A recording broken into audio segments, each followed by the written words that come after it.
Okay, so this is the video looking at the different ways to select a model using SPSS for a multivariate data set.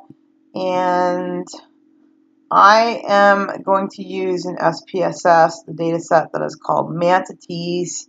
Manatees are these, like, I'm not really sure what they are, to tell you the truth. I used to know. They're these, like, weird looking mammalian, I think they're mammalian, I don't know. Yeah, mammals. Sea cows is what they're also called.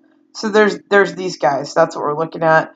And this is kind of sad data because it's the manatee deaths, something boats, population. I'm not sure whether this is human or manatees. I think it's human.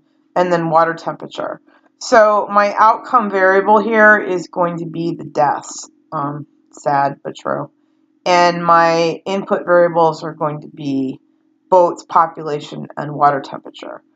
The first thing I want to do is I want to look at the correlations between the variables. And so we're going to do that going under Graphs Chart Builder. You know that I'm in love with these multivariate things.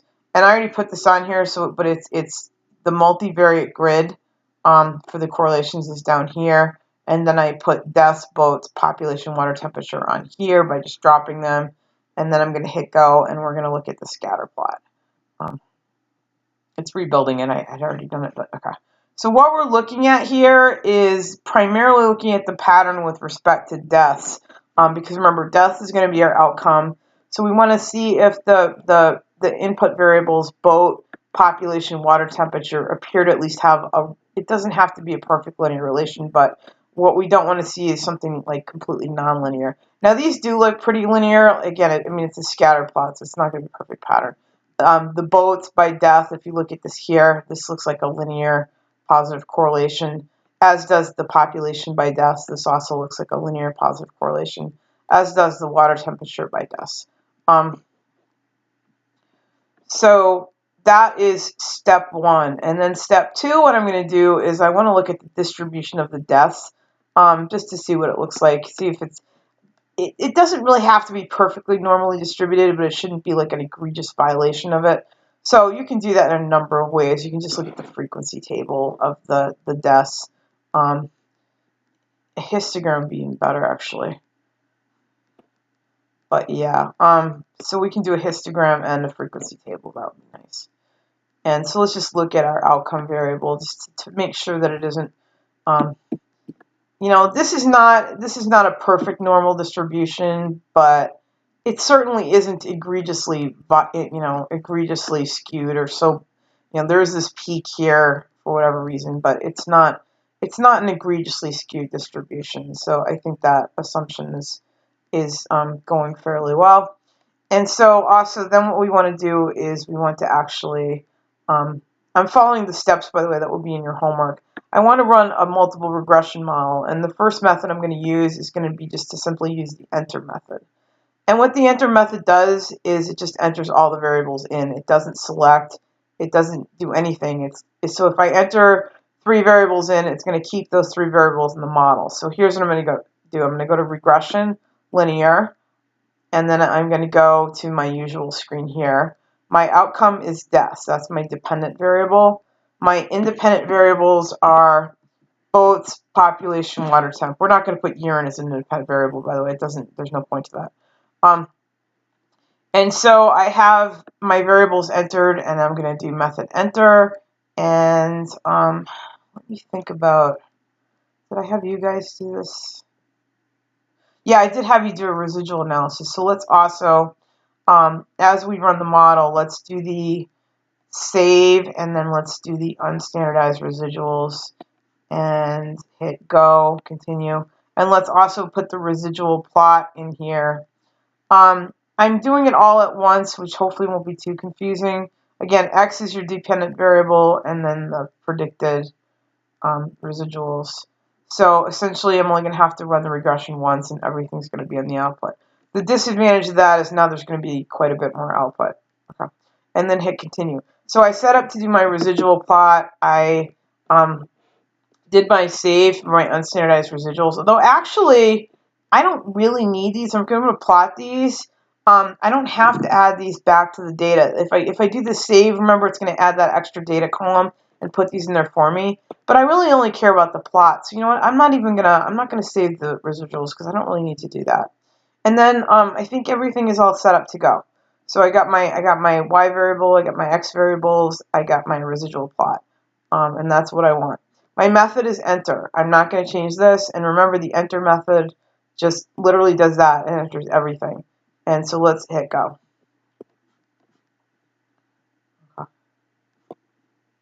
And here is my regression summary. Now with the enter method, it just enters all the variables. They stay in the model. It doesn't do anything. Here is my r squared. My r squared is 0.875. That is really quite a nice r squared, by the way. So I'm going to go with that. That's the value right here. Oh, no, sorry, right here. Sorry, no, I read r, not r squared. R squared is 0.765, but it's still quite a nice, robust r squared. So that is, you know, it's a correlation, but instead of just incorporating two variables, it's incorporating all of the input variables. It's a little harder to interpret, but it's measuring the strength of the relation between the variables. So that's a pretty good r squared, which signals I probably have a pretty good model going on. And then I have a significant ANOVA test. Now, we don't care a lot about ANOVA right now, but what this is doing is it's doing a test across the board for, I have 1, 2, 3 variables, and it's doing a test for whether or not the coefficients for a regression model are different from 0. And it's not testing specific ones, it's just testing across the board. And since the significance is 0, that means that yes, in fact, we have coefficients that are significantly different from 0. And what that means is that we have the input variables are influencing the output variable. Because if you think about like a 2-variable situation, it has like a slope to the line. It's not just a 0 slope. Okay. And so down here, we have the individual model coefficients, and that's the unstandardized B column. So we would write this as y prime equals negative 189 plus 0.89 times boats plus 3.3 times pop plus 1.8 times water temp. Okay. Now, that would be nice, except that if you look at the significance here, some of these aren't significant. Now, this is the enter method, so they're not going to be removed. So if you look at the significance here, only boat is a significant predictor, but population and temperature aren't. That doesn't necessarily mean you would go and remove population and temperature, because this is not additive. So if I remove population and temperature, boats is not going to be 0.057. There's like a chemistry of like mixing the variables together that impacts the output of the model. So it's not so fast as to just, you know, keep boats and remove the others. We're going to do this one as a stepwise next, so it might give us different results. So if we were to make this model, now you can still make a model with not significant predictors. I mean, you probably shouldn't, but it's not a grossly invalid, you know, thing to do. So that would be, you know, what the model looked like here. And then last but not least, I wanted a scatter plot of my residuals. Except this one is not so great, because this one, honestly, it's a little problematic, because it's you don't want to have this linear trend in here. And this is not outrageously bad, like I don't see like a curve or something, but I wouldn't go with this model with this residual plot. I'd want to look at a different model, and that's exactly what we're going to do. So next what we're going to do is we're going to go back to SPSS linear regression, and we're going to go to analyze, and we're going to go to regression and linear, and we're going to keep everything the same except the method. We're not going to use method enter, we're going to use stepwise. Stepwise is going to be more selective, and it's going to pick variables that are significant and not keep variables that aren't significant in the model. So we're going to click OK, and then we're going to get an output that it will be a different output. So variables entered and removed, it's just boats. And it doesn't show as much as some output shows more than this. And so the model summary, the r squared is now 0.739. That's kind of a nice r squared. And then down here is the coefficient table, which now only has boats in it. And this is these numbers are different. So this would be y prime equals negative 50.7 plus 1.43 times boats. This effectively is reducing to a univariate one variable model. And you can see now they're significant. And generally you only keep significant predictors in the model. And then down here, it's basically giving us excluded variables. So population, water temp got kicked out.